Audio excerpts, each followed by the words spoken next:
Первую книгу написал я к тебе, Феофил, о всем, что Иисус делал и чему учил от начала до того дня, в который Он вознесся, дав Святым Духом повеление апостолам, которых Он избрал, которым и явил себя живым по страдании Своем, со многими верными доказательствами. Но вы примете силу, когда сойдет на вас Дух Святый. А сейчас будет прочитано Евангелие от Иоанна, причем на многих языках.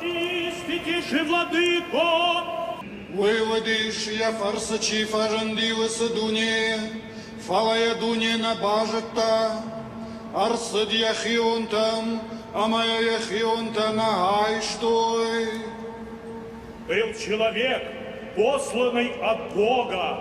«Идите и научите все народы, крестя их во имя Отца и Сына и Святого Духа, уча их соблюдать все, что я заповедал, что я заповедал вам». Так Евангелие от Иоанна было прочитано на греческом, латинском, иврите, церковнославянском, гагаузском, украинском, осетинском,